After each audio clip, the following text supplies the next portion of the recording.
Salut, aujourd'hui on se retrouve pour une vidéo un petit peu spéciale puisque j'ai ressorti de derrière les fagots la fameuse catégorie Gazette, mais cette fois-ci je l'ai remaniée à la manière de Gazette puisqu'aujourd'hui je vais vous parler d'un thème qui ne rentre ni dans les updates lecture ni dans les book hauls. Il s'agit des MOOC. Alors qu'est-ce qu'un MOOC, vous allez me dire? MOOC signifie Massive Open Online Course. Et il s'agit en fait de cours en ligne mis sur la plateforme FUN, F-U-N, qui signifie France Université Numérique. Alors c'est une initiative qui a été mise en place en octobre 2013 par le ministère de l'Enseignement supérieur et de la Recherche et qui a pour but en fait, en collaboration avec les universités, de proposer toute une panoplie de cours en ligne de manière gratuite, ouvert à tout le monde. Il suffit simplement de s'inscrire sur la plateforme FUN. Alors vous avez de tout, de l'astrophysique en passant par le droit, les langues étrangères, le développement durable, l'informatique. Mais ce qui nous intéresse particulièrement aujourd'hui, c'est les MOOC sur la littérature. Alors j'ai découvert ça il n'y a pas très longtemps puisque je suis en train actuellement de participer au MOOC sur la littérature de jeunesse qui a été créé par l'université de Liège. Et donc on suit toutes les semaines en fait des modules en fait sur différents thèmes de la littérature de jeunesse. Avec, en fait c'est des cours en vidéo faits par les professeurs de l'université, mais également des intervenants comme des spécialistes chercheurs ou des représentants de l'école des loisirs, des maisons d'édition, ou encore Christelle Dabo aussi, qui est une auteure jeunesse que je pense vous connaissez, l'auteur de La Passe Miroir, Les fiancés de l'hiver. Donc voilà, toutes les semaines on a des modules. Alors on suit donc les cours, on tient un espèce de journal de bord de notes de ce qu'on retient en fait de ces cours, qu'on devra soumettre à la fin de tout le programme en fait. Il y aura une espèce de correction collaborative où on enverra notre journal de bord et on recevra celui de quelqu'un à corriger. Et puis à la fin de chaque module nous avons des tâches finales, des petits exercices d'entraînement qui nous permettent de nous évaluer. Et voilà, si on a plus de 50% je crois de réussite, on obtient un certificat. Je pense pas que ce soit quelque chose de très professionnel, mais en tout cas ça fait toujours plaisir à voir sur un CV. C'est vrai que la littérature de jeunesse c'est quelque chose que je connais pas forcément très bien. Et ça me permet d'apprendre énormément de choses. Donc pour l'instant on a eu seulement que 2 modules. Le premier module c'était un module un peu introductif, notamment avec la censure des éditeurs sur certains sujets qui peuvent être délicats pour un public jeune. On a la loi de 1949, la loi française qui interdit certains sujets. Et puis le deuxième module c'était sur l'album en général. On aura encore un module sur le roman, etc.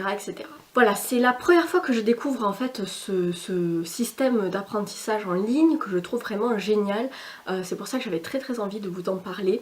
Moi je suis ravie pour l'instant, on n'a fait que 2 modules mais c'est super intéressant, j'apprends énormément de choses.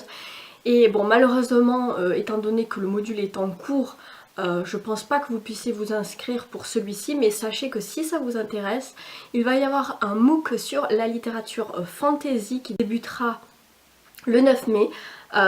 Donc n'hésitez pas à aller vous inscrire d'ores et déjà sur la plateforme FUN pour pouvoir y participer.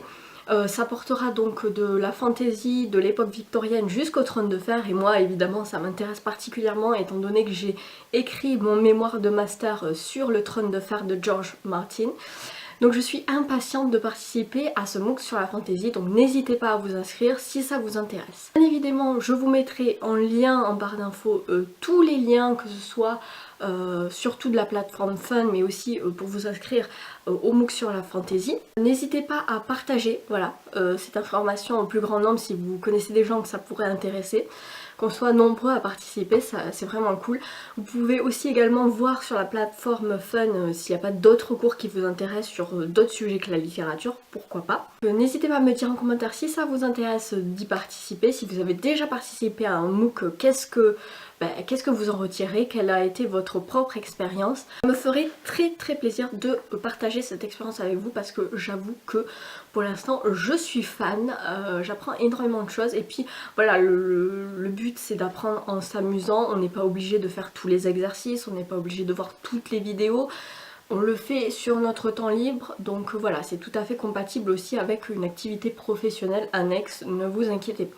Voilà, c'en est tout pour le MOOC.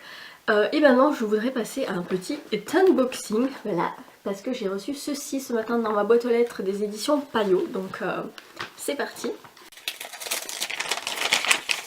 Il s'agit donc de le chapeau de Vermeer, je sais pas comment ça se prononce, de Timothy Brook, donc aux éditions Payot, donc dans la collection Petite Biblio Payot Histoire. Le sous-titre donc le XVIIe siècle à l'aube de la mondialisation.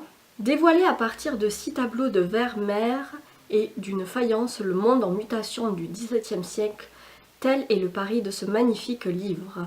Une simple jatte de fruits dans la liseuse à la fenêtre nous entraîne sur les routes du commerce maritime de la fameuse porcelaine bleue et blanc de Chine, tandis qu'un somptueux chapeau de feutre dans l'officier et la jeune fille, riant, nous mène au Canada jusqu'aux fourrures de castor que Samuel Champlain soutire à ses alliés hurons. Au total, 7 voyages fascinants pour nous révéler l'ampleur des échanges culturels et commerciaux entre l'Est et l'Ouest à l'origine de notre mondialisation.